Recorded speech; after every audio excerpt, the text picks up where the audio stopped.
One of the causes of the financial crisis were the financiers of this crisis. And the financiers here are obviously the banks, the hedge funds, and the overall global investors. Well, what investors want, obviously, is to have a return on their investment. And the safest bet on the planet is to invest in US Treasury bonds. So the loans made to the US government. And what you see here is an overview of the yield or the returns or the interest rate of the US government over the years from 1917 up until 2012. What you also see here is that the shaded areas pinpoint a recession period. And for us, most interestingly here is the last two recession periods. So around the dot-com crisis and obviously our main financial crisis around 2006. And what you see is that especially for the aftermath of the dot-com and hence then the build-up to the financial crisis is that the yields or the returns on US treasuries were very, very low, actually trading at all-time lows. That means that these financiers were confronted with a very low investment return. So what they wanted, of course, was a higher return.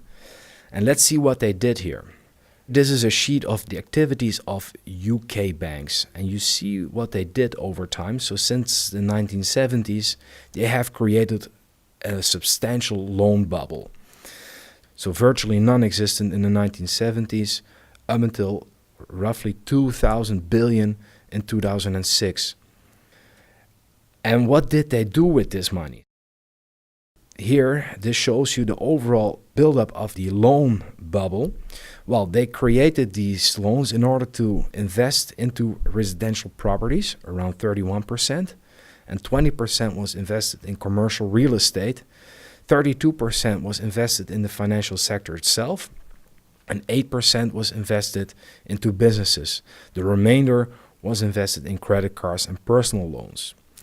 Importantly here is that 51% was invested in the US real estate. So within the US real estate industry, we see that these financiers heavily invested their loans, over 51%.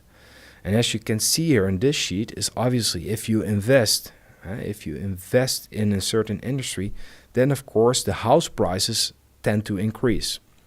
And this is what we see in this sheet as well. So this shows you over time that the average house price in the US rose roughly twofold over the past decade. And obviously after 2006, when the bubble burst, this broke down.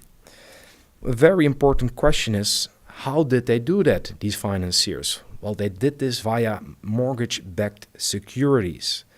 And mortgage-backed securities is actually a pool of mortgages, so of different loans, in order to finance different houses. And these were tranched, so categorized among their riskiness. And of course the top or the safest tranche that was awarded with the same security level as with these US Treasury bonds. So what happened is that these financiers got themselves the same amount of risk but with a higher return.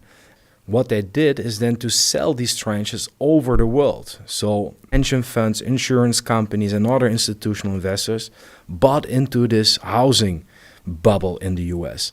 And this is the main channel through which the housing crisis in the US was flooded over the entire world.